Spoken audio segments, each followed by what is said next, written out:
Oke, rekan-rekan, sudah jam 16.15. Mungkin kita bisa mulai ya. Kita mulai aja ya. Ya, silakan Kang Dedi, Kang Vernon untuk dimainkan acaranya. Wis, Semoga selalu dalam dimainkan. kesehatan semua teman semua ya. Bismillahirrahmanirrahim. Oke, bismillahirrahmanirrahim. Oke, assalamualaikum warahmatullahi wabarakatuh. Selamat sore teman-teman semua. Waalaikumsalam. Sore. Apa kabar? Salam sejahtera buat kita semua. Waalaikumsalam. Senang ketemu lagi, kita kumpul semua di sini sore hari ini buat sharing yang seru lagi. Ngelanjutin dari kemarin kita bersama sebentar, Coach Acung, kita ngomongin soal olahraga ya, soal lari, dan sekarang kita lanjut di event yang berikutnya, kita bahas soal, dari webinar series ini kita bahas soal leadership, resilient leadership. Dan narasumber kita kali ini pastinya udah pada kenal, yaitu Om, Bos Fernand Sapalatua, Direktur Marketing dan Business Development PT Rekadaya Elektrika, dan gua Dedi Dahlan, Passion Coach, bakal jadi moderator untuk pembicaraan kita hari ini. Langsung aja kita loncat ya, Om. Om, gue paling males dipanggil Om, tapi gue paling senang manggilin orang Om. Kang Fernand? Ya, Ded. Thank you, Ded. Sip, santai. Ada slide yang mau di-share pastinya ya, sore ini ya? Ada sedikit. Oke. Aja. Ini ngomongin sebelum kita mulai soal sharing ini, ngomongin soal leadership ini sesuatu topik yang menarik sebetulnya ya. Kadang-kadang orang yang paling butuh adalah, dia kayak deodoran gak sih? Gue ngelihatnya, leadership itu. Jadi orang yang paling butuh kompetensi itu adalah orang yang paling nggak make biasanya gitu. Ada yang paling nggak mampu, yang paling nggak nyadar bahwa dia butuh gitu kan ya. Jadi selama gue ngasih training corporate itu yang biasanya terjadi. Bener nggak tuh bayangan seperti itu? Ya, kalau gue pribadi sih memang ketika kita memang pasti kalau masalah leadership dan juga leader kan mungkin kita di kantor masing-masing atau di rumah kan pasti memang minimal lead lah ya sebagai mungkin yang sebagai kepala rumah tangga atau minimal dibuat diri pribadi. Nah, ketika Fani minta topik, gue sebenarnya juga bingung mau topik apa ya gitu. Sebenarnya justru gue muncul resilient ini sebenarnya buat mengingat diri gue sendiri juga sih. Jadi saling. Iya, karena memang situasinya seperti ini gitu kan, di mana bisnis juga lagi lesu, situasi COVID seperti ini gitu. Sebenarnya ya gue mungkin resilience itu yang gue kepikir ini kayaknya buat mengingat diri sendiri gue juga nih, sekalian nih gue gali-gali lagi gitu kan. Jadi mungkin kita diskusi santai aja, sharing dari teman-teman juga. Dan memang ya mungkin ada contoh dari gue, atau mungkin ada contoh dari Dedi, atau mungkin contoh dari teman-teman lain. Ini juga, kelihatannya bukan anak SMA 3 juga nih kan, ada teman-teman dari TB 97 juga. Gue lihat ada Pak Didik Riyadi itu salah satu teman gue di mesin, direktur anak perusahaan timah tuh. Itu dia ada tapi nggak muncul mukanya. Terus ada tapi siapa ada biasanya yang kayak gitu. Iya. Nah, maksud gue ya kita diskusi santai aja, karena sebenarnya ini leadership-nya ini, tapi sebenarnya gue mau nunjukin resilience karena memang perlu banget di era COVID-19 yang memang kita perlu kalau memang banyak tantangan, tapi kita perlu bisa bangkit lagi lah gitu, menyelesaikan tantangan itu gitu. Karena nggak bisa tiba-tiba karena situasi kayak gini terus kita baring nggak mau tahu dunia lagi kan. Betul. By November kan nggak mungkin berlaku di sini gitu kan. Betul. Jadi kita harus tetap bisa nanganinya gitu. Dan itu yang mungkin bakal dibahas hari ini ya. Jadi setelah Kang Fernand bakal share sedikit materinya, kita akan diskusi mungkin dengan teman-teman gitu maksudnya, Kang Fernand? Boleh, atau sambil jalan mungkin bisa sambil juga jalan ya. Juga bisa jalan. Ya. Oke. Nah, mungkin untuk yang teman-teman yang nanti pada saat penuturan atau sorry kadang-kadang gue bahasanya terlalu formal ya, penuturan. Kebanyakan ngomong sama editor buku gue jadi gitu. Penuturan Kang Fernand tiba-tiba ada yang kepikir dan pengen dibahas, pengen nanya, pengen apa, silahkan ditulis dulu di chat gitu ya. Jadi jangan langsung nimbrung, ditulis dulu di chat supaya kita agak aman lah situasinya. Nanti gue akan bacakan untuk kita bahas bersama. Oke, langsung saja silakan Kang Fernand ambil alih. Aku izin share screen ya. Silakan.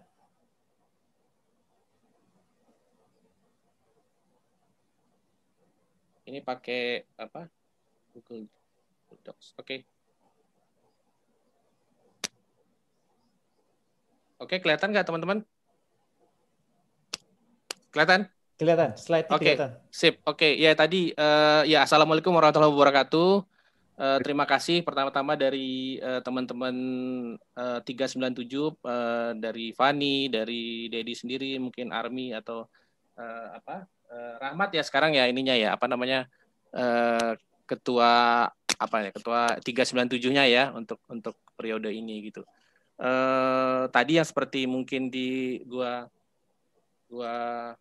sampaikan memang sebenarnya sih ini pengingat buat gue sendiri juga masalah resilient leadership ini, karena memang pertama kalau masalah leadership sih masing-masing dari kita pasti sebagai individu juga minimal mengelit diri sendiri juga ya, baik sebagai entrepreneur atau mungkin sebagai Dedi atau sebagai penulis gitu ya, atau macam-macam lah profesi kita sekarang. Apalagi mungkin ada beberapa teman-teman di sini juga yang memang posisinya sudah lead di perusahaan masing-masing. Jadi memang kenapa topik resilient ini muncul, situasinya memang lagi pandemi seperti ini, kita nggak bisa berdiam diri kalau ada masalah gitu ya. Memang banyak sih masalah terutama di 2020 gitu ya. Tapi ya kita memang harus coba bangkit lah, bounce back menghadapi masalah-masalah itu.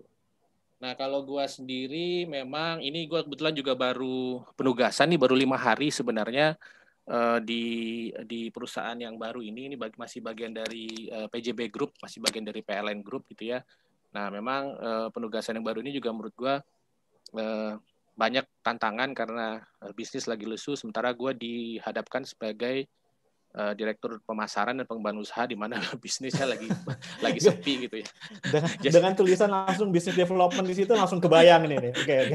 Gua dan memang ini cukup menantang juga karena memang sebenarnya ini perusahaan juga baru tapi lama tapi baru tapi nggak cukup lama lah ya, tapi tergolong baru. Jadi memang nggak se-establish PLN-nya sendiri atau mungkin anak perusahaan lain, tapi ini baru tapi memang udah lama juga. Nah, kebetulan ketika gue ditugaskan di tahun ini situasinya lagi turun banget, dan mungkin perusahaan ini meskipun gue waktu itu mulai ikut sebagai fresh graduate itu mulai dari nol ketika pertama perusahaan ini berdiri, di tahun kemarin itu kondisinya juga lagi paling parahnya lah, paling down-nya, profitnya paling kecil lah di antara tahun-tahun dia sebelumnya. Jadi memang tadi ini buat pengingat gue sendiri bahwa memang itu harus gue terapkan di diri gue sendiri dalam baik profesi maupun di kegiatan sehari-hari.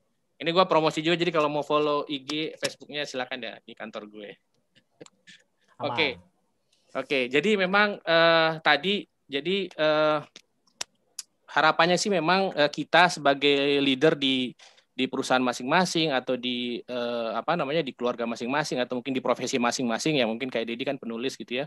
Itu sebagai leader itu kita merupakan orang yang perlu cepat recover quickly lah dari kondisi-kondisi tersulit, dan memang kita itu harus bisa melihat kegagalan itu hanya temporary setback untuk selanjutnya bisa move forward gitu.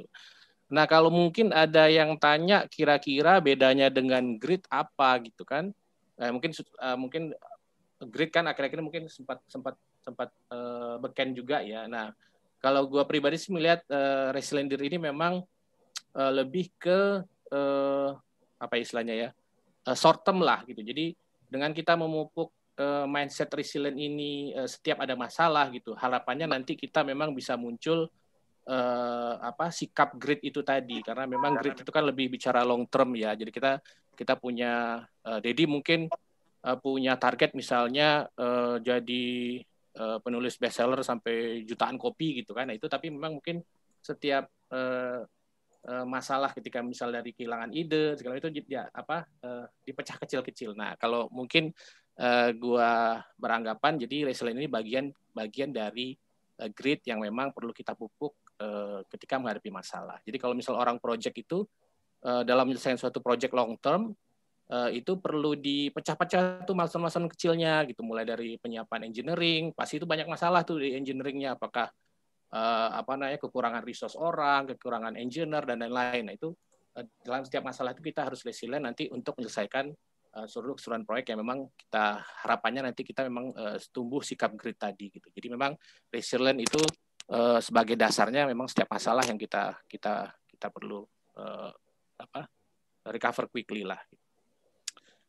Nah, kemudian kenapa sih resilient leader itu diperlukan gitu ya? Tadi kita bicara memang kita sebagai leader ya, tentu ya tadi masing-masing kita sebagai leader. Karena memang kalau misalnya kita di perusahaan leader itu yang untuk sebagai contoh lah ya, sebagai role model dari staffnya, sebagai dari timnya gitu ya, sehingga harapannya kita bisa memberi contoh dan tim kita itu bisa meniru dan juga bisa melakukan hal yang sama sehingga tujuan dari tim, tujuan dari perusahaan kita itu bisa tercapai. Jadi memang kita sebagai salah satu lead di perusahaan atau di diri pribadi kita itu memang harus memberi contoh. Kenapa?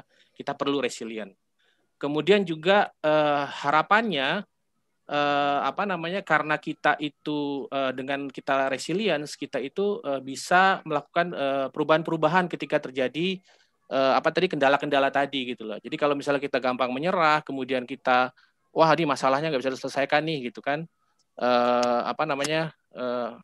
perubahan-perubahan itu sulit terjadi gitu. Kayak sekarang nih misalnya dengan kondisi COVID-19 ini misalnya perencanaan perusahaan kita ya, atau mungkin kalau Dedi mungkin gue agak sulit perusahaan contoh. juga lah, nggak apa-apa. Nah, perusahaan lah. Perusahaan juga. Perusahaan kita gitu kan, kita punya bisnis plan, kita punya RJPP itu dalam 5 tahun itu ternyata nggak mungkin dalam perencanaan di tahun 2020-nya itu tiba-tiba ketika 3 bulan pertama terjadi COVID-19 itu berubah banget, berubah total gitu kan. Nah, itu kan nggak mungkin kita diem aja gitu kan. Bukan mauku. Halo? Ya. Ini kayaknya ada. Iya, tadi ada yang masuk udah di mute. Oke. Silakan. Oke. Jadi kalau kita nggak punya sikap sifat resilient gitu ya ketika terjadi COVID-19 tadi yang sudah direncanakan di bisnis plan kita di tahun sebelum-sebelumnya gitu, yang prediksi tahun 2020 ini gitu ya. Itu kan kita pasti wah ini apa nih yang terjadi nih, nunggu dulu gitu kan, atau mungkin lihat mudah-mudahan sambil berdoa ya, memang perlu juga berdoa, maksudnya bisa berubah gitu aja. Tapi kan nggak seperti itu. Kita perlu ternyata COVID-19 ini kita bisa lihat di berbagai prediksi-prediksi konsultan top gitu ya, McKinsey, BCG kan udah prediksi tuh kira-kira nanti bisnis kembali kapan lagi gitu. Atau misalnya kayak gua tuh di dunia ketenagalistrikan tuh langsung kelihatan tuh ternyata langsung turun drastis tuh demand listrik gitu. Otomatis ketika sebelum ini gua di perusahaan lama itu lebih ke jualan listrik ya, bukan ke services. Bukan ke konstruksi, tapi lebih ke jualan listrik. Tiba-tiba nih penjualan perusahaan gue ini turun drastis karena ternyata memang pabrik-pabrik pada tutup, orang-orang pada tinggal di rumah gitu ya, penjualannya turun, otomatis revenue turun, udah gitu prediksi-prediksi kita dalam ekspansi, prediksi-prediksi kita dalam pengembangan teknologi itu berubah total gitu kan. Nggak mungkin dong kemudian kita nggak segera melakukan perubahan planning dan lain-lain gitu. Nah, kemudian juga yang terakhir, kenapa kita dengan kita itu resilience, harapannya itu ujungnya adalah bersama tim kita bisa meningkatkan iklim yang lebih sehat lah gitu ya. Harapannya juga biasanya kalau leader-leader yang resilient ini dia lebih melibatkan timnya, lebih melibatkan staffnya, sehingga staffnya itu lebih merasa merasa involved, merasa engage gitu, sehingga mereka juga meskipun kondisi pandemi COVID-19 mereka WFH gitu ya karena mungkin dibutuhkan, mereka karena merasa engage tuh mereka tetap terlibat, tetap merasa gue meskipun di rumah nih tetap mungkin nggak dipantau oleh bos gue 24 jam. Berapa? 8 jam ya? 8 jam. Bosnya horor juga tuh mantau 24 jam. Kamu di 8 jam ya? Kok saya nggak tahu jam. kamu di toilet? Ya 8 jam gitu kan, nggak tahu dia di rumahnya mungkin nongol pagi doang pas setup pertama terus sama terakhir, tapi nggak tahu kan dengan dia ngelihat leadernya juga resilience gitu ya, dia juga engage dan selalu pengen kontribusi nih tiap hari gitu, sehingga ujung-ujungnya tim kita lebih produktif. Oke, ini contoh aja nih ya. Contoh ketika gua misalnya dulu di sebelum ini gua sebagai GM konstruksi gitu ya. Ada suatu proyek yang cukup besar sih, cukup lumayan lah proyeknya gitu. Udah di setup nih. Kemudian kita udah tunjuk kontraktor, kita set up tim supportnya dan lain-lain. Kita kick off meeting gitu. Nah, harapannya kan seperti yang di sebelah kanan nih kan pointernya ada nggak ya? Ada pointer ya. Nah, harapannya kan ini sebelumnya ini apa tanah ya hutan lah gitu ya, bukan hutan juga sih.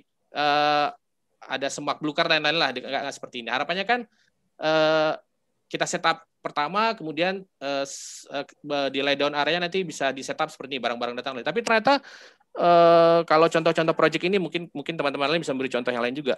Nggak segampang itu gitu. Ada banyak masalah yang mungkin bahkan ya mungkin gue cerita sedikit. Ketika gue mau mengakses daerah ini pun gitu ya, itu banyak masalahnya gitu. Ternyata memang ketika pertama kali kita selesai kick off meeting nih dengan kontraktor gitu, tiba-tiba anak buah gue di lapangan bilang, Pak, kita nggak bisa masuk nih Pak gitu. Kenapa? Ternyata warga-warga sana merasa itu tanah mereka gitu. Itu tanah yang tadi ini tuh mereka bilang, oh ini belum dibayar nih gitu kan. Ya. Atau misalnya kita udah perusahaan gue yang bilang gue udah bayar tapi mungkin ke orang tuanya, ke kakek neneknya gitu. Yang si pewarisnya bilang, wah gue nggak terima tuh, gue nggak mau tahu itu tanah gue belum ada. Nah kemudian memang pengurusan sertifikat itu kan lama untuk tanah sebesar ini gitu ya. Jadi memang masih dalam pengurusan dan lain. Mana buktinya gitu? Kita juga waktu itu mungkin nggak bisa menunjukkan bukti sertifikat. Mereka juga sebenarnya nge-bluff doang gitu ya. Jadi memang itu nggak gampang. Terus kemudian ya ketika gue dilaporin misalnya, wah Pak kita nggak bisa masuk nih Pak. Si kontraktor lapor dia dihalangi oleh warga tuh gitu kan. Ada beberapa ahli waris dari tanah itu yang merasa itu belum dibayar gitu. Padahal kan sebenarnya mungkin pengurusan sertifikat itu memang nggak bisa dalam waktu cepat gitu. Dan kebetulan gue juga karena memang sebagai GM project nggak punya juga kalau gue kaya raya gitu misalnya, bukan gue kaya raya ya. Kalau misalnya budgetnya unlimited ya gue bayar aja semua gitu kan. Selesailah gitu masuk. Tapi kan nggak gitu karena semua kita ada punya batasan, kita punya limitasi lah gitu. Kalau misalnya ketika itu ya udahlah, gue tunggu aja lah kita sampai nanti mereka selesai gitu. Kemudian kita masukkan tapi nggak bisa gitu. Project itu punya target, punya waktu, punya macam-macam lah. Karena itu semua akhirnya ujung-ujungnya ke revenue perusahaan. Ya pelan-pelan coba. Jadi kalau gue sendiri contoh ya, ini contoh aja ya. Mulai pendekatan lah yang paling gampang yaitu misalnya pendekatan juga ke mereka secara persuasif gitu kan. Apa sih masalahnya? Ini project kita memang project penting gitu ya, ujung-ujungnya juga untuk menghasilkan listrik juga buat bapak ibu juga dan lain-lain. Ketika misalnya secara persuasi mereka nggak mau, gue bikin tim yang memang secara hukum yang mungkin sambil prosesnya mungkin tadi sertifikat ya gue pendekatan lah ke beberapa aparat gitu ya, baik kepolisian, baik baik TNI dan lain-lain untuk bantu misalnya ngawal. Jadi minimal akhirnya alhamdulillah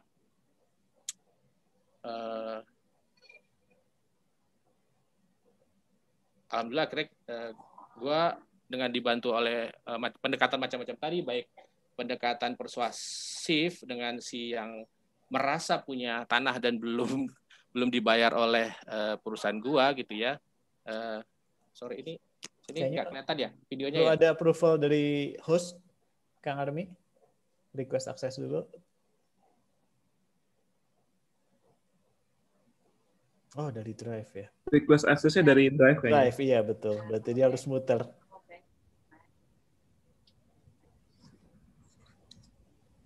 Sorry ya.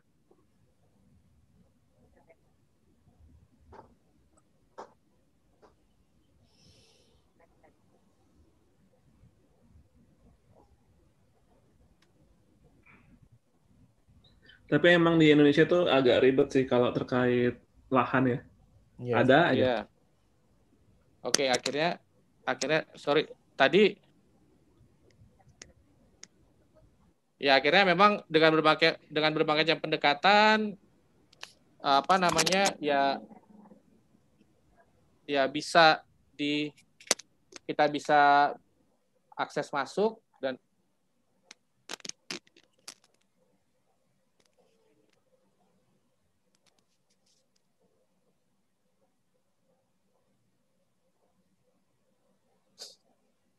siap. Sambil silakan Kang Fernand diberesin dulu. Tadi bener ya Kang Armi ya, di Indonesia tuh kayak gitu ya? Masuk ada aja ya. Nah, udah, video udah. Halo, Dad.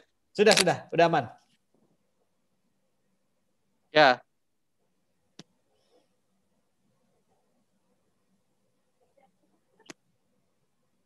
Oke. Ya akhirnya dengan Ini berbagai proses macam apa nih yang kita lihat pendekatan tadi gitu ya, Ah, meskipun ada berbagai macam kendala ya, kita bisa akhirnya mengakses tanah tersebut sambil ya mungkin dengan tadi yang warganya kita coba ulur-ulur apa namanya proses-proses legalnya lah dengan mereka Oke. gitu. Bukan warganya digusur pakai ini kan? Emang ada yang tinggal di situ ya? Atau memang cuma tanah aja?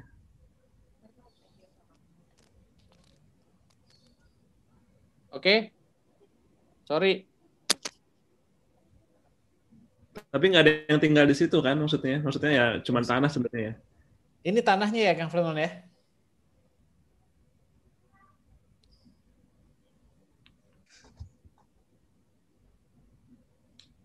Oke. Ya. Nah kira-kira, sorry, lanjut ya, sorry. Lanjut, silakan. Oke, nah kira-kira ini pengalaman pribadi, tapi mungkin nanti teman-teman juga mungkin kita bisa share lah bareng-bareng gitu ya. Kira-kira gimana sih cara kita build resilience itu gitu ya? Kalau menurut gue pribadi sih, pertama memang kita perlu build connection tentunya. Build connection itu maksudnya kita bisa memilih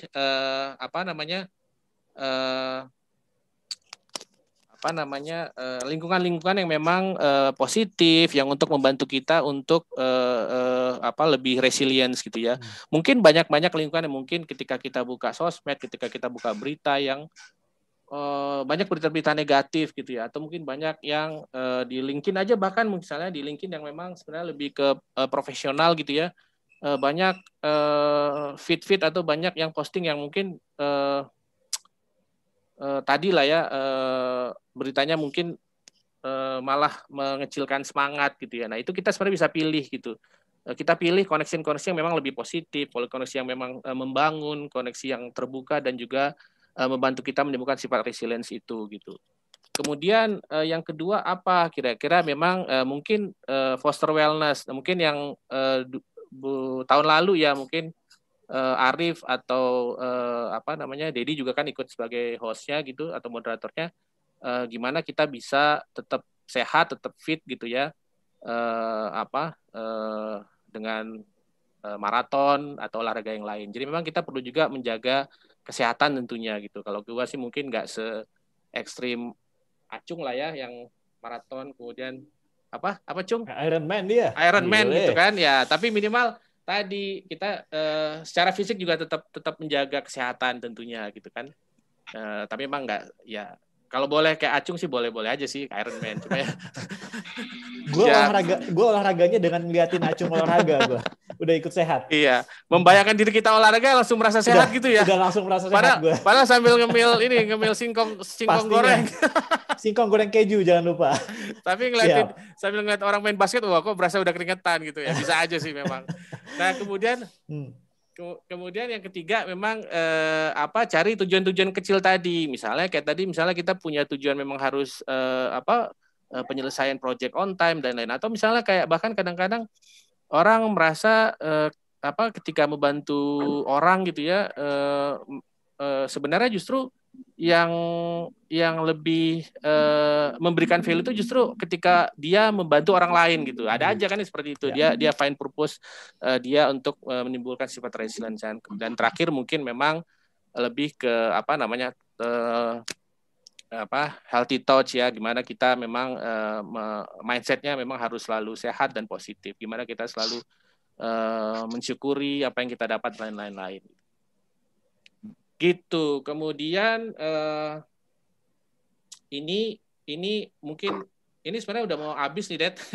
Jadi nggak tahu kita mau diskusi atau diskusi. Ya boleh. Jadi kalau gue sih ya mungkin yang mungkin selalu tadi sebenarnya gue juga ini bukan berarti gue selalu resilient, tapi memang dengan gue mengusulkan topik ini minimal gue selalu mencoba resilience gitu. Jadi ini memang quote yang memang menurut gue sih cukup menarik gitu ya.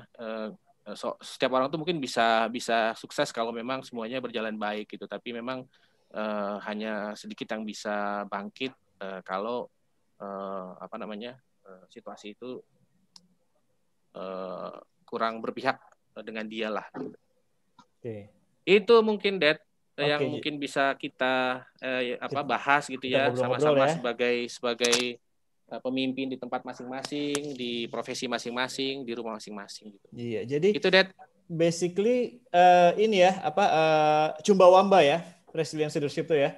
Bukan masalah nggak ada masalah, tapi I get knocked down but I'll get up again gitu ya. Ini ketahuan umur, bukan gue nggak tahu sih lagu itu, gue tahu dari kakak gue denger doang, itu bukan angkatan gue. Tapi basically intinya di situ gitu. Berarti resilience ini lebih dari sekedar bukan teknis ya, tapi lebih ke fondasi mindset dan attitude. Ya, kayak gitu. Karena kalau kita ngomongin teknik kan ada kayak authentic leadership misalnya kan, kemudian ada autocratic atau strategic. Ini lebih ke attitude kita menghadapi challenge gitu ya. Betul. Dan tadi harapannya ke dalam jangka panjang ketika itu setiap ada masalah kita hadapi, harapan jadi muncul grit tadi kan. Jadi dalam kita bicara long term goal itu ketika kita setiap bisa bangkit kembali itu nanti ujung-ujungnya kita bisa grit lah gitu. Ya, oke. Aku dari pribadi dulu sebelum aku lempar ke teman-teman, tadi pengen ngebahas yang Fernand bahas soal di awal-awal pandemi itu kan, kalau kita harus cepat berganti. Tapi sometimes kan tidak semudah itu juga gitu ya. Ada momen yang kita masih wait and see, terutama di Maret Aprilan gitu tuh. Maret April kayak gitu. Jadi kayak gue sendiri, kantor gue memang nanganin training kan. Bisa dibilang IO tapi untuk corporate training lah. Itu ketika udah masuk Maret, dan satu persatu klien gue mulai ngirimin email penundaan tanpa batas waktu gitu ya.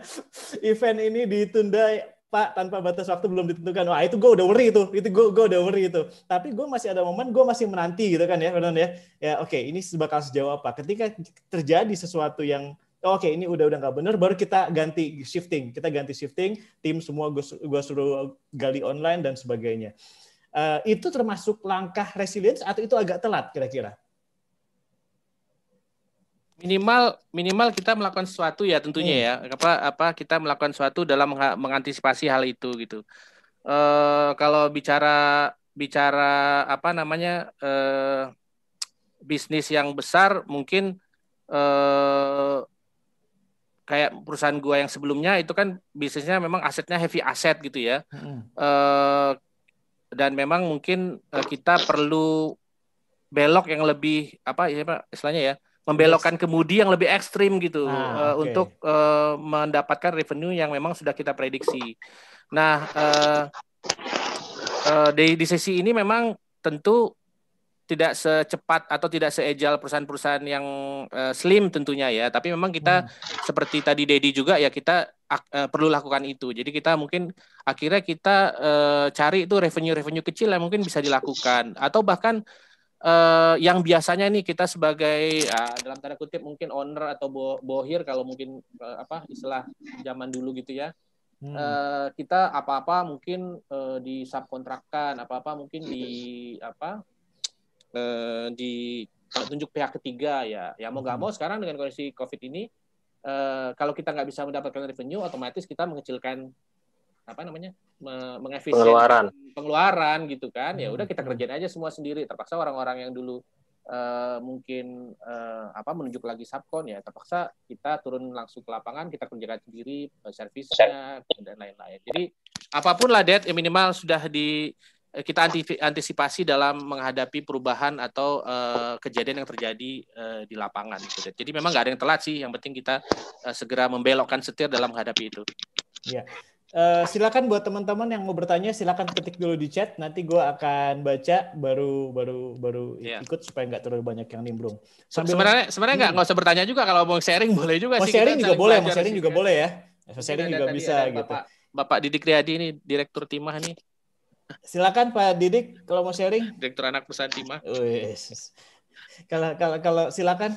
Nih Prince Vernon nih mengada-ngada nih. Bukan PT Timah, tapi anak perusahaan. Ya. Iya. Om Vernon, saya mau tanya Om. Yes. kalau Om Vernon sendiri purpose-nya sekarang ini apa sih? Sehingga Om Vernon nih bisa hebat lah, karirnya melejit kayak gitu ya. Resilience leader kayak gitu. Purpose-nya dalam hidup ini apa sih? Dalam Aduh. hidup Di-sharing, lo, bro, Om dalam Vernon. hidup lo lebih Waduh, lebih berat gede banget lagi. ya. Bukan cuma dalam pekerjaan. Iya, betul. Aduh, Oke, setelah itu kita tanya dalam akhirat setelah ini, tenang. Nyusul. aduh, gue jadi gak enak nih. Tapi yang jelas gini ya, dalam permulaan karir lah ya, permulaan karir sebenarnya pertama itu gue nggak tahu kenapa itu gue nggak begitu tertarik pertama mendaftar ke perusahaan-perusahaan besar sebenarnya awalnya gitu. Juga awal itu ketika lulus kuliah itu pengennya ya udah coba wirausaha sendiri gitu. Sampai ada perusahaan yang perusahaan ini yang sekarang bahkan gue jadi direkturnya ini emang agak aneh nih. Datang ke kampus gitu ya, terus kemudian presentasi, mereka itu si dirutnya yang sebelumnya ini, dirut yang awal-awal banget ini cerita bahwa dia punya visi bagus nih, cobalah kalian tuh nggak semua kerja di oil and gas atau lain-lain, coba ini kita bantu perusahaan yang niatnya untuk membangun pembangkit listrik yang nanti istilahnya engineering-nya lokal, kemudian manufacture-nya lokal dan lain-lain. Nah, gue tak kenapa tuh tertarik tuh gitu, ternyata ada nih yang kayaknya gue cuma sekedar kerja dapat duit doang gitu ya, tapi nggak sesuai passion, nggak sesuai misi gue lah gitu. Akhirnya gue daftar, gue kayaknya nggak daftar juga sih, cuma ikut presentasi terus gue ikut psikotes terus keterima. Nggak tahu ternyata sejarah perjalanannya ternyata perusahaan ini akhirnya diakuisisi oleh anak perusahaan PLN yang lain, kemudian jadi anak perusahaan, terus akhirnya gue pindah ke penugasan di perusahaan PLN yang lain dan lain, sampai akhirnya sekarang gue ditugaskan lagi jadi direktur di perusahaan yang pertama kali sebenarnya itu gue masuk ketika perusahaan itu sama sekali baru berdiri dan nggak jelas proyeknya dari mana, nggak jelas revenue dari mana, dan mungkin dalam 3 bulan ke depan itu gue nggak tahu dapat gaji dari mana gitu selain dari setoran modal. Dan mungkin Pak Didik juga tahu sebenarnya ada banyak teman-teman ITB juga yang lain yang gabung, yang lulus tes waktu itu bareng gue udah nggak ada, udah kabur gitu karena mereka nggak tahu masa depannya, nggak jelas di perusahaan ini gitu. Tapi karena gue merasa ini kayaknya bagus nih visi misinya tuh mulia nih perusahaan gitu. Dan akhirnya ketika gue ditugasan ketika akhirnya perusahaan ini diakuisisi oleh PLN lah ibaratnya dengan yang lebih besar gitu ya, diakuisisi oleh PLN, kemudian akhirnya gue jadi talent pool-nya PLN Group dan mungkin BUMN Group lah, kayak misalnya Pak Didik juga akhirnya jadi talent pool-nya Timah Group gitu ya. Akhirnya ya udah purpose itu kan nanti bisa setiap penugasan yang gue hadapi. Misalnya kemarin gue di assign sebagai GM pengembangan usaha dan konstruksi gitu ya, otomatis ya gue purpose-nya harus menyelesaikan proyek itu tepat waktu dan lain-lain. Itu Pak Didik. Jadi memang awalnya ketika gue itu ya nggak tahu, gue tertarik karena misinya si perusahaan itu, terus lama-lama jalan hidup membawa gue sekarang. Kawan-kawan pada kabur semua dari situ. Nah itu termasuk mungkin contoh juga resilient Pak Didik. Jadi ketika mereka teman-teman yang nggak tahu 3 bulan ke depan ini perusahaan dapat duit dari mana untuk bayar gaji mereka, mereka akhirnya mendapat tawaran-tawaran yang lebih menarik tentunya gitu kan. Nah itulah yang menarik kan. Jadi di benak saya kan mikir, berarti Om Vernon ini punya purpose yang beda gitu kan. Ya purpose itu ya apa ya, yang bukan hanya semata gaji besar, semata hanya perusahaan yang sudah bonafit kayak gitu kan.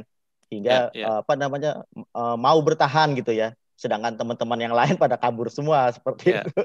Dan gue juga nggak tahu tuh ya, menjalani hidup aja sih. Mau nanya lagi Om, karena menarik banget nih Om. Jadi gini Om, sekarang kan eranya tidak menentu lah ya, tidak ada kepastian gitu. Bagaimana Om Vernon mengantisipasi ada quote atau apa itu istilahnya ya, seperti expected the unexpected gitu. Itu gimana Om mengantisipasinya the unexpected itu? Ini berat nih pertanyaannya.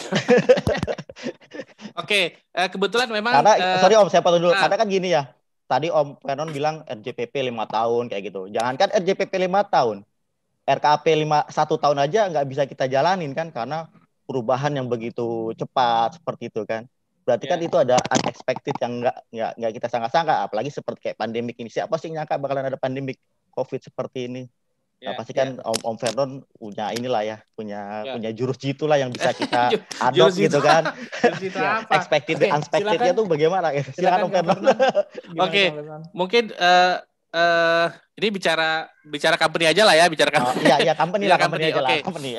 Kemudian setelah gua pindah-pindah penugasan, yang menarik ini ketika gua akhirnya di salah satu penugasan gua di Surabaya waktu di head office PJB, justru gua menyiapkan perencanaan korporat atau business plan ini dengan plus monitoringnya gitu. Nah, yang menariknya adalah memang akhirnya kita nyiapin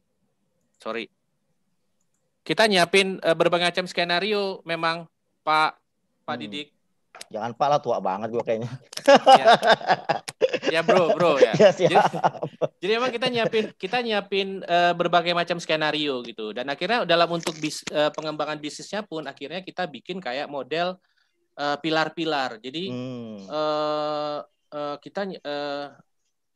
kita itu maksudnya tim gua tentunya tim gua kita nyiapin 5 pilar. Jadi memang ternyata 5 pilar itu pertama misalnya ini gue cerita ya pilar dari existing core business. Kemudian core business yang ada tapi diekspansi. Kemudian pilar ketiga ada bisnis lain misalnya kalau kita ya power generation ke renewable. Kemudian sampai akhirnya kita siapin yang bisnis yang kecil-kecilnya, mungkin kita bilang istilahnya power solution. Jadi karena memang situasinya nggak menentu, ya memang akhirnya effort kita tentu lebih besar gitu. Jadi semua 5 pilar ini perlu kita jalankan barengan sampai nanti akhirnya mana nih yang situasi-situasi yang mungkin menguntungkan untuk salah satu dari 5 pilar ini. Ketika misalnya ternyata situasinya harus di bisnis yang besar itu berhenti karena demand listrik turun, kemudian industri-industri itu nggak ada yang beli listrik dari PLN gitu ya, bukan nggak ada yang beli PLN, mungkin mereka pabriknya tutup, otomatis PLN nggak bisa jual listrik dan PLN nggak bisa beli dari PJB gitu, ya kita coba kembangkan bisnis yang kelima tadi, yang bisnis kecil-kecil gitu, yang penting kan tetap revenue-nya ada dan ini, tapi memang tadi otomatis effortnya jadi lebih besar karena kita perlu nyiapin 5 atau mungkin minimal mungkin 3 skenario yang perlu kita hadapi ke depan. Itu aja. Jadi memang lebih kayak trial and error tapi perlu kita siapin semua skenario-skenarionya gitu. Keren, itu keren. Siap. Thank you pertanyaannya Pak Deddy. Boleh satu lagi nggak? Sorry, ada yang nunggu. Oke, siap. Oke, lanjut. Setelah itu kita bisa ini. Ya, Oke. Terima kasih. Siap, lanjut. Kita lanjut dulu kalau gitu. Atar, Amputra, silakan dinyalakan videonya dan bertanya langsung. Katanya pengen nanya langsung, kalau chat mungkin nggak afdol. Wah, mungkin ya. Gua ngarang-ngarang sisanya itu, tapi ngomongnya memang gitu. Silakan. Ya sih, kalau chat nggak bakal afdol. Oh, kan bener kan? Saya bisa baca pikiran. Silakan langsung. Oke, jadi konteksnya tuh gini. Boleh ada video, Kang Atar? Oh, pakai video. Biar lebih ganteng. Oke deh. Oke, kalau di toilet jangan. Oh, enggak. Siap. Iya. Jadi itu gini konteksnya, Pak. Saya ada proyek kayak long distance gitu. Nah, udah kena force of nature nih kayak ada kendala gitu tahun lalu. Terus sekitar pertengahan 2020 juga nemu solusinya gitu. Terus dari situ kita lanjut lagi. Nah, sampai sekarang ini ada kendala lagi karena pemerintah juga gitu. Jadi dari situ kan kayak, waduh, gimana nih caranya nge-keep moralnya kru tuh up, terus kayak sebagai leader juga gimana cara kita handle doubt gitu, doubt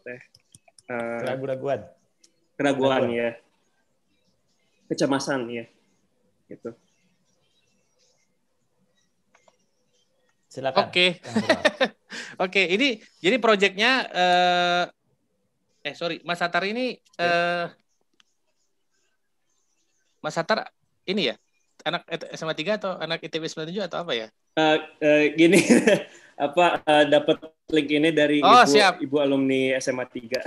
Siap. Oke. Jadi Mas Atar punya proyek proyek produksi film pendek. Oke. Terus ada kendala karena force major sehingga tidak bisa diproduksi gitu ya? Iya, sempat diberhentiin dulu, terus dilanjutin lagi pertengahan 2020. Nah, Oke. sekarang ada solusinya, mulai mau syuting lagi bulan ini. Oke. Nah, memang kebetulan ini mungkin ini ya agak beda juga memang, tapi memang saya Beda juga bidang. kan beda bidang, tapi memang kita juga project-project juga sebenarnya. Sebenarnya tentu yang paling pertama kita perlu lihat kan pasti kontraknya Mas Atar ke si pemberi kerja tentunya. Apakah memang kontrak-kontrak itu detail dan mungkin bisa bicara ada term and condition di situ. Nah, kalau force major sih biasanya karena memang itu baik pemberi kerja atau kita sebagai provider atau sebagai supplier kan tentu nggak bisa bertanggung jawab terhadap hal itu. Gampangnya gini lah, masa sih kita kemudian kontraktor saya misalnya dalam situasi COVID-19 ini dia nggak bisa mendatangkan tenaga kerjanya dari negara asalnya karena memang nggak boleh masuk gitu ya. Kan itu semua biasanya diatur di dalam kontrak bahwa memang force major itu apakah jadi tanggung jawab si pemberi kerja atau bahkan kita sebagai provider. Nah, biasanya memang force major itu jadi kayak alasan kita bahkan sebagai kontraktor itu untuk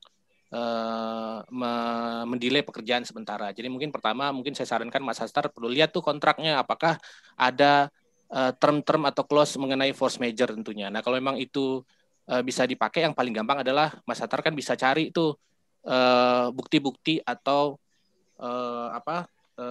pengumuman pemerintah bahwa terjadi PSBB di tempat syuting Mas Atar, terjadi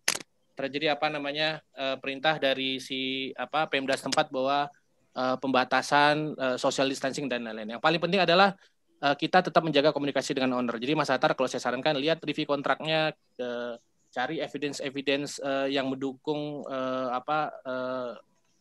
posisi Mas Atar, segera bersurat kepada si pemberi kerja. Ini kondisi force major di dalam kontrak, ini evidence-nya bahwa pemerintah menetapkan pembatasan PSBB. Ya, PSBB sehingga Mas Atar nggak bisa berproduksi, tidak bisa melakukan kumpul-kumpul syuting dan lain-lain. Nah, itu. Nah, kalau memang ternyata itu sudah dilakukan dan Mas Atar sudah mendapatkan perintah lagi dari si owner untuk melakukan kegiatannya kembali, ya tentu segera kita selesaikan utang-utang kita kepada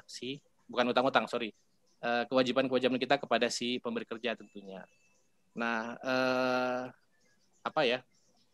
itu sih saran saya sih Mas Tar. Jadi ujung-ujungnya tetap kembali ke kontrak, lihat term and condition-nya, kalau memang bisa dinegosiasikan, cari evidence pendukung, segera bersurat. Karena memang kalau masalah hubungan bisnis sih saya sarankan memang kita kembali ke hitam di atas putih, ada yang ada di kontrak, dan kalau memang ada bukti-bukti pendukung, komunikasi beserta baik email, baik surat menyurat, baik mungkin teks WA, itu bisa sebagai evidence. Jadi lebih baik tetap melanjalin komunikasi dengan owner. Jangan sampai karena ada pandemi berharap owner tahu terus kita tiba-tiba hilang, itu jangan sampai kayak gitu. Karena nanti tiba-tiba kita bisa diputus kerjanya. Jadi meskipun kita ada delay, ada force major, tetap kita buka komunikasi dengan si owner tentunya. Nanti mudah-mudahan bisa terjadi solusi dari surat menyurat itu. Ya. Itu Mas Atar kalau kita bicara project ya. Iya. Iya, betul. Biasanya memang selalu ada sih itu ya, kondisi force major dalam MOU. Ya. Kalau ternyata nanti Mas Atar cari-cari ternyata kelupaan, ada satu pasal kelupaan, mungkin jadi pelajaran untuk berikutnya, jangan lupa gitu untuk masukin klausul force major. Oke, itu cukup Mas Atar. Tadi pertanyaannya cara nggak? Kenapa? Silakan Mas Atar, coba lanjut dulu. Tadi apa? Gimana caranya? Nge-handle doubt sama nge-keep moral krunya up gitu. Gimana mempertahankan moral kru? Yes, tadi jadi memang mungkin seperti tadi slide yang mungkin Mas Atar lihat juga, memang Mas Atar sebagai project manager, project director atau mungkin CEO dari perusahaannya Mas Atar tentu perlu menunjukkan contoh ya sebagai role model bahwa ya mungkin kita juga menghadapi masalah ya, mungkin kayak Dedi juga mungkin tiba-tiba ada pembatalan ya, tapi kita tetap menjaga sikap positif kita tetap menjaga semangat kita sehingga nanti kru kita itu bisa melihat oh ternyata Mas Atar juga tetap semangat nih gitu kan dalam menghadapi kondisi turun seperti ini bisnis lesu dan lain-lain. Nah dengan harapannya Mas Atar menjaga tetap semangat kemudian menjaga moralnya tetap positif nanti harapannya krunya juga bisa semangat lagi dan solid lagi tadi.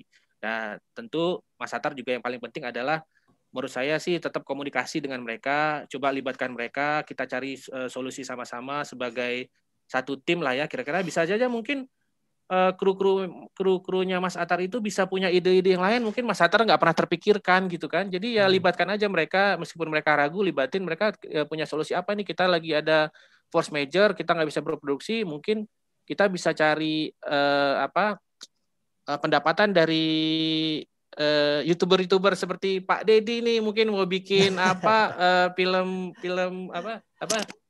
film sitcom pendek gitu ya, berapa juta lumayan lah gitu kan dibanding iklan-iklan TV yang sekarang lagi nggak bisa syuting di tempat pariwisata gitu. Jadi mungkin siapa tahu kru-kru Mas Atar itu bisa punya ide yang lebih segar dengan melibatkan mereka. Jadi meskipun mungkin Mas Atar juga beranggapan mereka ragu nih, mereka bertanya-tanya, tapi cobalah kita buka komunikasi dengan mereka, kita libatkan mereka lebih jauh, mereka bisa tadi siapa tahu mereka tadi punya ide-ide yang mungkin nggak pernah terpikirkan oleh Mas Atar sebelumnya gitu kan. Jadi sih intinya sih coba libatkan mereka sehingga mereka juga bisa lebih engage juga gitu. Itu Mas Atar. Siap. Kurang lebih begitu Mas Atar. Dan tadi saya juga dukung ya kata Pak Fernando, saya sharing sedikit. Saya anggota HIPMI Jabar kan, pengurus HIPMI Jabar udah lewat sih beberapa bulan lalu. Itu di HIPMI itu kita himpunan pengusaha muda ya kalau belum tahu. Di depan karyawan gayanya selalu keren ya Om Vernon ya, selalu percaya diri, selalu confident.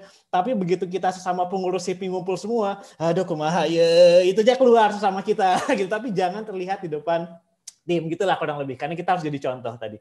Thank you kalau gitu Mas Atar pertanyaannya. Ada lagi? Tadi kayaknya ada suara yang muncul ketika saya lagi ngobrol sama Mas Atar. Dari siapa ya? Luis Martin, bukan? Dari siapa tadi ya? Kayak ada yang mau bertanya tadi? Silakan. Nggak ada? Nah, kalau nggak ada, kalau saya boleh nggak? Boleh. Silakan, boleh. Silakan. Apa namanya? Kamera boleh nyala? Gitu. Kamera boleh nyala? Pak Khomeini. Boleh sharing loh, nggak boleh. Boleh sharing. Boleh sharing juga gitu. Siap, silakan. Oke, ya just sharing aja sih. Jadi kalau menurut saya sih, pertama saya mau introduce dulu. Kalau saya sih, nama saya Khomeini Dikmar, angkatan 97 dan 93. Oke. Ya, ini kameranya gimana ya? Wih, bisa kebalik nih. Spider-Man atau siapa ini? Pakai ini misalnya, pakai mobile. Jadi salto gitu. Iya, jadi salto ini. Silakan. Gini aja, nggak apa-apa. Ini kayaknya lebih oke nih. Jadi gini, tadi kan bicara soal doubt sama cemas gitu kan. Kalau yang bisa saya sharing gitu adalah pertama, satu memang soal leadership. Sebagai seorang leader kan, leader itu kan role model. Jadi kita harus selalu memberikan aura positif di depan tim ya, confidence dan selalu bahwa apapun ada problem itu pasti kita bisa pecahkan gitu. Tapi di sisi lain adalah bahwa kita juga harus realistis gitu, karena kan kalau di suasana yang pandemi seperti ini, poin pertama pastinya budgetnya itu kan berkurang tuh, ya kan? Nggak sesuai lagi, karena kan komponen-komponen biaya kan naik tuh. Jadi otomatis realistis artinya ya kita harus ngomong secara jujur dengan tim. Kalau memang karena kan cemas itu atau doubt itu kan karena keraguan, ketidakpastian gitu. Jadi sebagai seorang leader kamu harus bisa ngasih kepastian ke timnya justru. Nah, apakah harus berarti proses produksinya harus dikurangi, kemudian apakah tenaga kerjanya memang harus dikurangi, ya kita harus ngomong di depan gitu. Karena uprightness juga salah satu dari seorang pemimpin yang baik itu kan harus bisa omongannya itu bisa dipegang gitu. Jadi kalau menurut saya sih kalau misalnya sampai di sisi di mana proyeknya benar-benar sudah mundur begitu lama dan budgetnya sudah nggak bisa mengcover sampai tujuannya bisa tercapai dengan sukses, ya terpaksa kita juga harus ngomong dengan jelas bahwa situasinya seperti ini dan efeknya seperti ini. Kemudian hal-hal negatifnya kita bicarakan di awal. Kemudian setelah semuanya selesai, ya kita punya rencana gimana nih menyelesaikan kewajiban kita ke si pemberi proyek gitu. Mungkin dari sisi situ sih. Saya nggak bisa bicara detail karena kan nggak begitu paham soal bikin video ya. Tapi bicara dari sisi operation aja ya kurang lebih sih kayak gitu tuh yang bisa saya share. Ya. Siap. Jadi maksudnya mungkin menunjukkan confidence dan itu tetap, tapi tidak denial ya, nggak denial ya. Jadi iya betul, karena kan faktanya itu kan fakta kan ada gitu. Orang ragu itu karena apakah gaji saya bisa dibayar, apakah saya masih bisa kerja, akomodasi saya masih bisa di cover, dan hal-hal simple yang sebagai seorang leader kita harus bisa kasih jawaban dari awal. Ini yang dibahas sama Pak. Siap. Ini yang dibahas sama Pak Komen ini yang disebut authentic leadership ya Pak. Style kepemimpinan dengan keterbukaan dan honesty, integrity. Ya, keren. Oke, gimana Kang Vernon? Ya, terutama menjawab tadi pertanyaan Mas Atar ya. Aku sih sepakat tadi share dari Khomeini. Memang untuk situasi seperti ini memang perlunya keterbukaan. Jadi ya buat apa sih ditutup-tutupi gitu. Kalau saya sendiri berpendapat justru dengan kita terbuka tadi dari tim kita justru ada mungkin ide-ide lain yang mungkin tidak pernah kita terpikirkan sebelumnya, sehingga kita bisa libatkan mereka juga bisa lebih engage, mereka lebih bagian dari tim, dan bahkan mungkin ada hal lain yang nggak kita pikirkan dan ternyata yang selama ini kita pikir, wah ini anak ini kayak ini kurang bisa kontribusi nih, ternyata mungkin bisa ada ide lain dari yang bisa membantu bisnis kita gitu. Jadi menurut saya sih sepakat sama Khomeini ya, memang kita di era seperti ini nggak perlu ditutupi ya, kita komunikasi justru harus lebih terbuka gitu dengan situasi seperti ini. Nah, sebelum kita lihat lagi teman yang lain ya, aku pengen tahu dari Kang Vernon sendiri nih, di situasi pandemi ini kan kita ngelihatnya bukan cuma bisnis ya, tapi leader seluruh dunia juga kan. World leader mana yang kata Kang Vernon paling bagus leadership style-nya dalam kondisi ini? Waduh. Pasti perhatiin dong ketika Chancellor Germany ngomong, kemudian Amerika ngomong, kemudian negara-negara kan, mana yang menurut Kang Vernon paling bagus style leadership-nya? Ya cuma sekarang memang ini ya ternyata juga di beberapa negara-negara mungkin ada perang juga gitu ya. Di negara-negara Eropa juga sekarang udah lockdown lagi gitu kan, karena tadi situasinya memang berubah dengan cepat gitu. Saya pikir sih memang saya nggak nunjuk satu ya, tapi mungkin sebagai leader itu tadi kalau saya pribadi dan mungkin di perusahaan saya itu kita nyiapin beberapa skenario gitu dengan skenario itu perlu kita jalankan secara paralel dan berbarengan. Apakah nanti yang terjadi misalnya skenario 1, skenario 2, skenario 3, dapat itu kita hadapi di situasi yang ketidakpastian ini. Meskipun memang dengan kita menjalankan semua skenario tentu otomatis resource-nya jauh lebih sibuk gitu ya. Tapi itu lebih baik dibanding kita tidak melakukan apa-apa di situasi pandemi ini gitu. Jadi mungkin menurut saya leader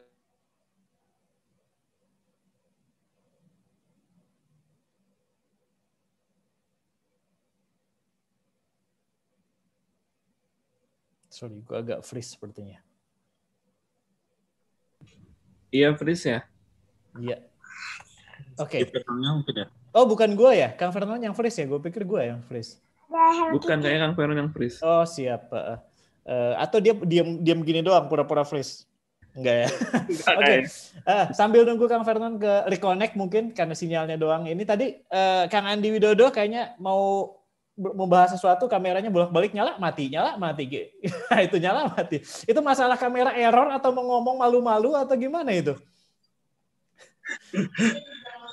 Apa kabar Kang Deddy? Ini teman-teman banyak ini teman. Alhamdulillah sehat Kang. Alhamdulillah. Tambah ganteng kayaknya. Silakan. Gimana, apa yang mau di-share nih? Pastinya ada cerita-cerita yang mau di-share nih.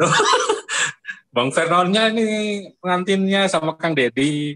Saya menyimak. Oh, kirain Ya, memang ada yang mau di-share kalau juga karena kamera bolak-balik nyala. Sambil nunggu Kang Vernon, silakan kalau ada yang mau di-share. Pasti ada pengalaman juga soal resilience leadership. Ya, ini saya mungkin karena beberapa kali kumpul sama teman-teman terutama yang sudah jujur baik di corporate maupun di entrepreneur ya. Kebanyakan dari teman-teman ini kan kalau yang sifatnya operasional mereka cenderung akan ya terutama ya mengutamakan safety first ya pada anak buahnya ya. Kemudian pada saat ada proyek-proyek baru, biasanya mereka rata-rata melakukan pengetatan dan mungkin sebagian mungkin yang akhirnya berimbas sama Kang Dedi tadi ya, akhirnya tagihan rada mundur. Ternyata itu hampir semua, apalagi yang sifatnya sebagai mitra dari perusahaan swasta. Kalau pemerintah relatif aman ya. Betul. Kalau konsumennya bisnis to government gitu, bisnisnya lebih aman karena pasti itu akan cair. Pasti akan cair kalau. Nah kalau di swasta, apalagi mungkin ya, ada kadang-kadang yang teman-teman ini masih startup dan juga mungkin karena bisnis antar teman, gentleman agreement, ya ada beberapa yang ada kendala, agak lama. Kemudian yang ini ya, Kang Dedi dan teman-teman, menurut saya ada beberapa juga yang di tengah-tengah yang seperti ini ternyata tumbuh malah bagus gitu ya. Saya melihat ada beberapa ini yang cepat sekali pivot ketika memang sudah mempersiapkan diri, terutama ketika harus go online. Ketika teman-temannya pada surut, dia tambah melejit. Beberapa yang ya sharingnya ya. Wah, sorry putus Nggak apa-apa. Cinta memang begitu. Ya, sudah ada. Dan sambung kembali. Aduh, sorry. Ini nggak apa-apa. Tadi sambil nunggu Kang Vernon reconnect, kita tadi ngobrol sama Kang Andi lagi cerita. Ternyata di beberapa kondisi kayak gini, walaupun banyak yang trouble gitu ya, tapi ada juga yang cepat pivot gitu ya, Kang Andi ya. Kayak gitu. Ya, ada ya terutama yang sudah mempersiapkan diri untuk go online ya, saya lihat. Teman-teman yang go online yang justru dia ketika kompetitornya pada mati, justru dia tumbuh karena dia lebih fleksibel secara sistem, kemudian lebih dekat hubungannya sama konsumen, bukan sekedar how to gain profit ya. Tapi ada ikatan yang lebih dari itu di antara produsen dan konsumen. Saya ngelihat itu juga ada hubungannya dengan yang dibahas Kang Vernon tadi ya, dengan skala mungkin ya. Jadi kayaknya semakin kecil dia semakin mudah untuk cepat berbalik, semakin besar semakin sulit dia karena infrastrukturnya besar. Kurang lebih gitu ya Kang Vernon ya. Gimana Kang Vernon?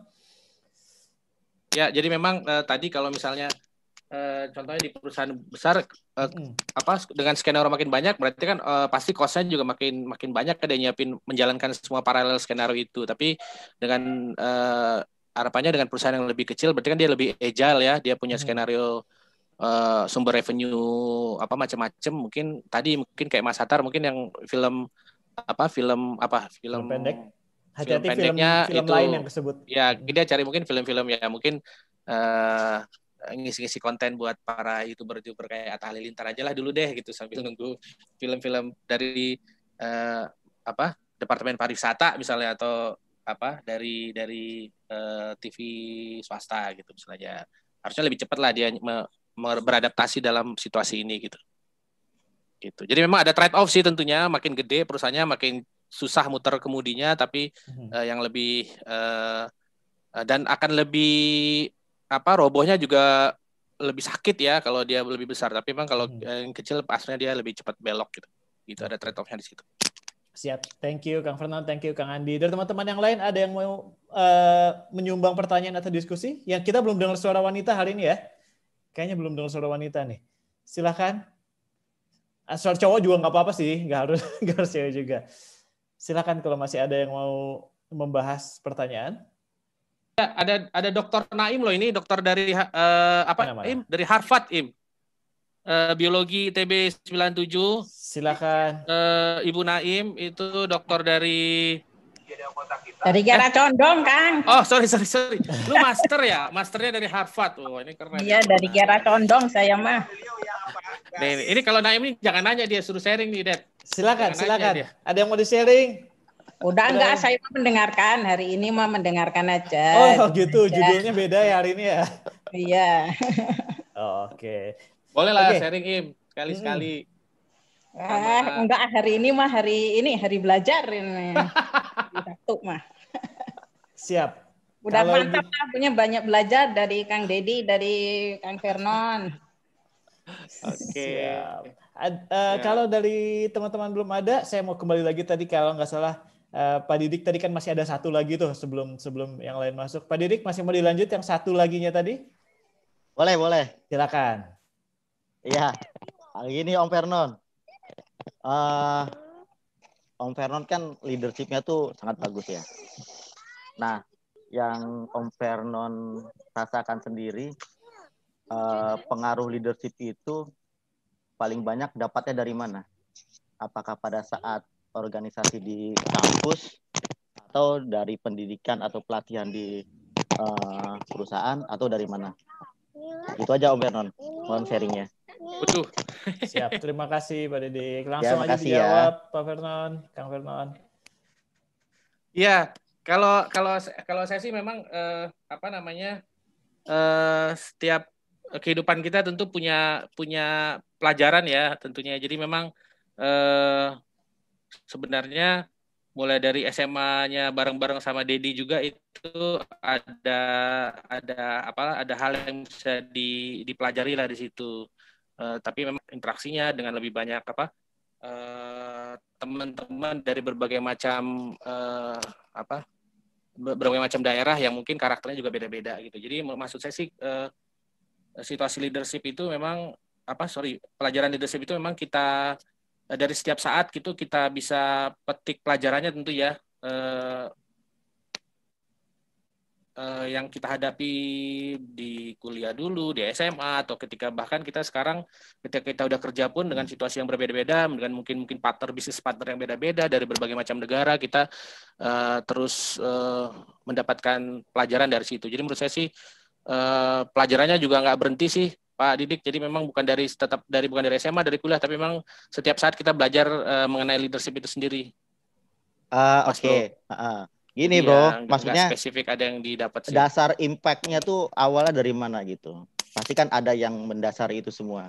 Karena kita sama-sama tahu anak ITB pinter-pinter, tapi nggak semua leadership-nya tuh ada gitu kan. Jago mikir, jago sebagai engineer, tapi untuk begitu lari ke leadership itu ya nggak banyak gitu ya. Nggak banyak, nggak semuanya gitu kan.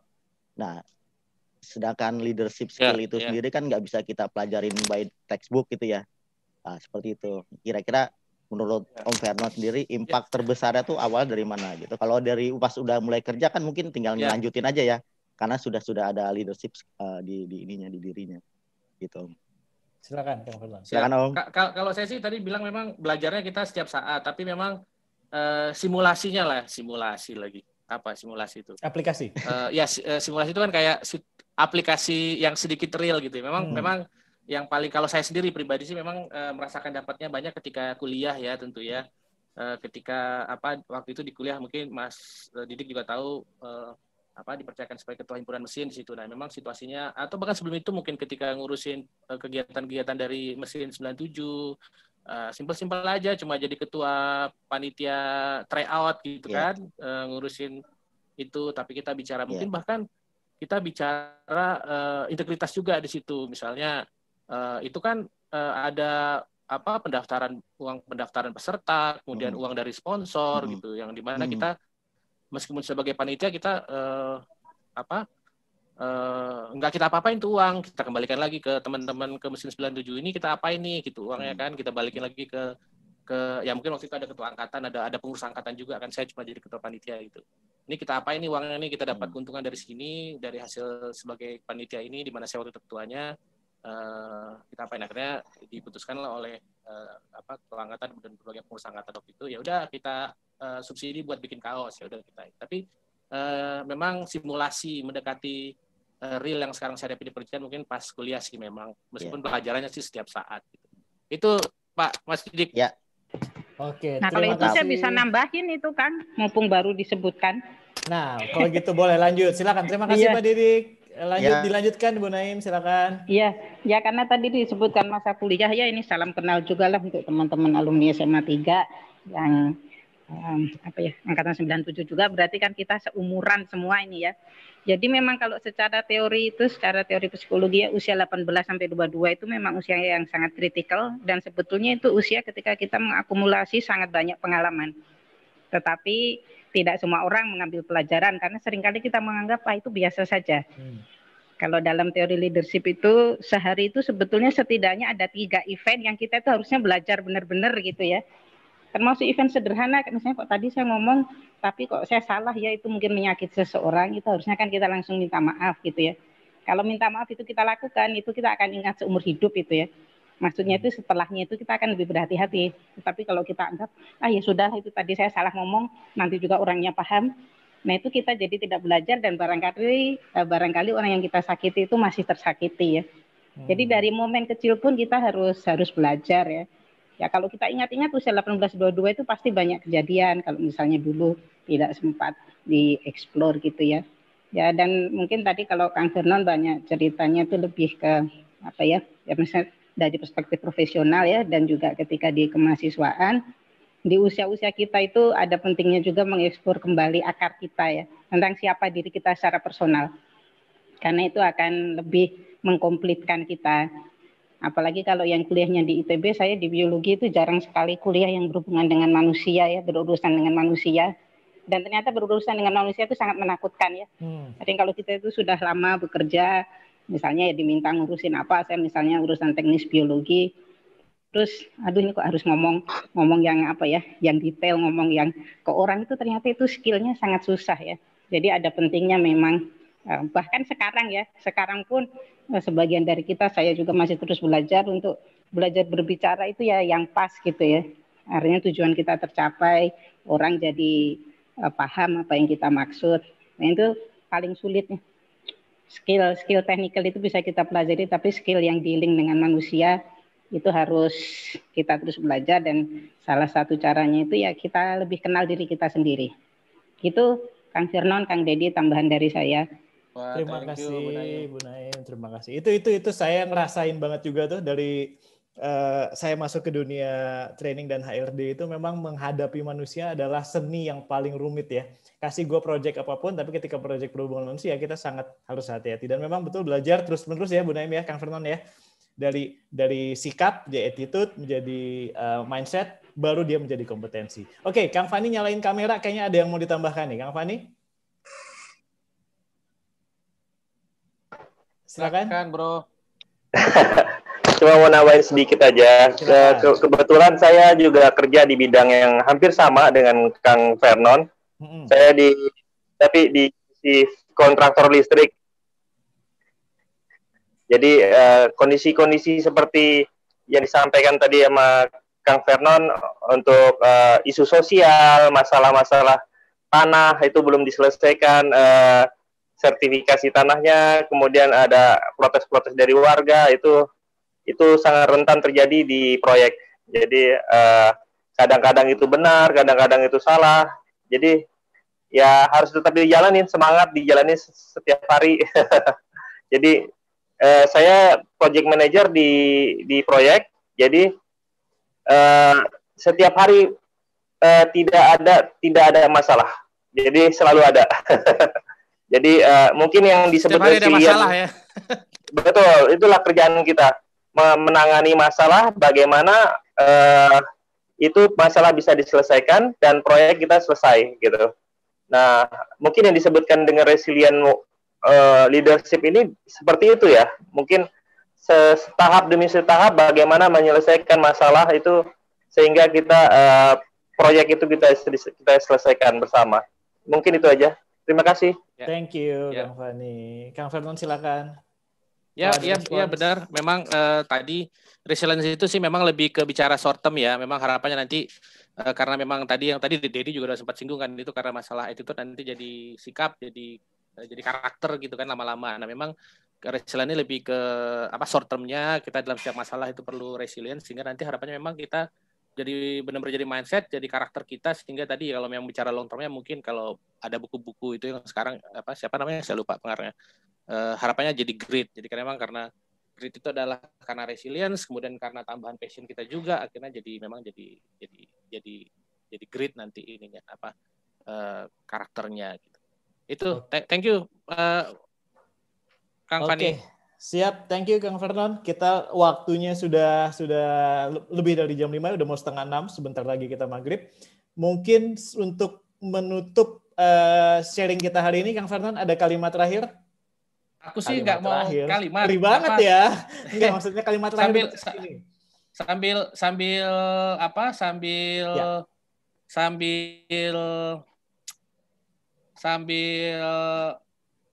penutup, aku sih nggak mau, tadi kan udah terus, jadi sebenarnya saya sih yang quote yang paling saya suka jadikan jadi pengingat lah ya. Pengingat itu memang ini ya, jadi memang kalau semua orang tuh bisa sukses kalau memang semuanya berjalan baik gitu, tapi memang hanya sedikit yang bisa bangkit kalau memang dia ada sesuatu yang tidak sesuai dengan ekspektasinya gitu. Jadi memang ini yang perlu kita dalam situasi pandemi ini gitu. Kalau bisa memang kita bisa bounce back kalau ada masalah, dengan harapan setiap masalah itu pasti ada jalan keluarnya, dan sehingga karakter kita bisa terus berkembang menjadi grit tadi ke depannya. Nah, sebenarnya saya memang kebetulan ini juga bikin video sama seperti Mas Atar tadi. Sambil penutup mungkin, atau Dedi menutup dulu, aku mau muter video soalnya. Oh, oke, nggak apa-apa, boleh silakan. Puter video nggak, Ded? Puter video dulu, boleh. Berapa lama? Oke. Ya ini mudah-mudahan ya tentang lagu sih. Sambil jalan mungkin Dedi bisa sambil nutup, ini kita sambil putar video. Silakan diputar dulu aja.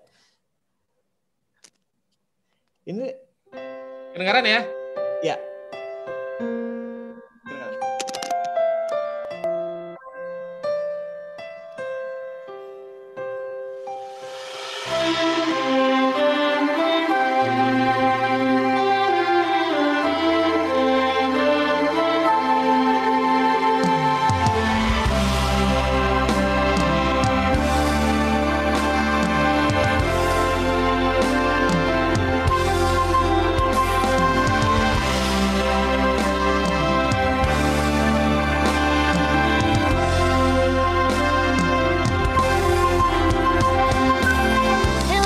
Teman semua, ayo kita sambut, hari baru telah tiba.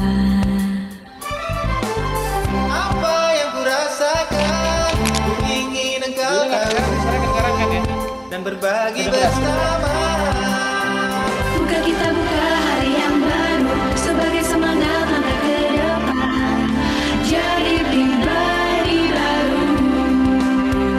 Buka kita buka jalan yang baru, tebarkan senyum wajah gembira dalam suasana baru.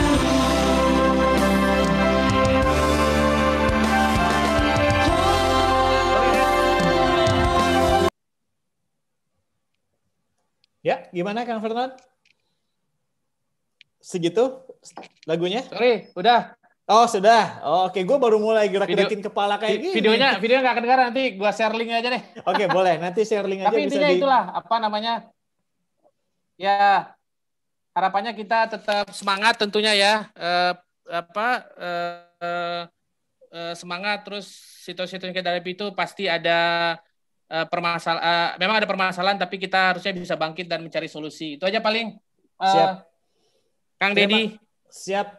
Terima kasih banyak Kang Vernon sudah sharing yang luar biasa sore ini, dan terima kasih banyak teman-teman. Jadi dari hasil sharing kita hari ini yang kita bisa dapat memang salah satunya adalah bahwa resilience leadership adalah sesuatu yang kita butuhkan saat ini gitu ya, dengan kondisi pandemi dan semua challenge. Bahkan kalaupun nggak ada pandemi, kita harus bisa jadi leader yang memang selalu bounce back. Bagaimanapun ada masalah dalam situasi apapun, kita harus seperti lagu Cumbawamba tadi yang saya dengar dari kakak-kakak jauh lebih tua dari saya nggak pernah dengar, bukan angkatan saya, gitu ya. Bahwa kita bisa get knocked down, tapi kita harus get up again, gitu. Jadi itu mungkin adalah gaya kepemimpinan atau mindset yang harus kita punya semua sekarang. Thank you Kang Vernon sharingnya. Dan thank you. Ini kita mau foto bareng Kang Armi semuanya. Atau gimana? Atau nggak usah? Oke, mangga. Kalau bisa dinyalakan semua ya ininya kameranya. Oke, saya akan kembalikan host ke Kang Armi ya. Ya. Saya kembalikan. Oke, semua you. kamera nyala. Kita akan foto bersama. Silakan Kang Armi aja yang foto. Wait ya. Pertama. Oke. 1, 2. Sebentar. 1, 2, 3. Oke, sudah. Siap. Oke. Terima kasih banyak semua teman-teman sudah hadir di sharing kali ini. Nantikan lagi pastinya ada sesi driven web sharing berikutnya ya Kang Fani ya. Dengan topik-topik yang pasti keren-keren semua, nggak kalah keren. Mudah-mudahan kalau tidak ada hambatan 2 minggu dari sekarang. Kurang lebih seperti itu. Terima kasih. Selamat sore. Sampai ketemu lagi. Assalamualaikum warahmatullahi wabarakatuh. Salam sejahtera. Waalaikumsalam. Waalaikumsalam. Selamat sore. Terima kasih Bang Vernon. Kang Acung. Makasih, lagi sambil lari gitu bajunya. Gila, kita ngobrol dia sambil maraton kayaknya. Karena nge-zoom tanpa lari udah too mainstream. Thank you. Selamat Makasih sore. Semuanya. Sampai ketemu lagi. Sampai ketemu lagi. Thank you all.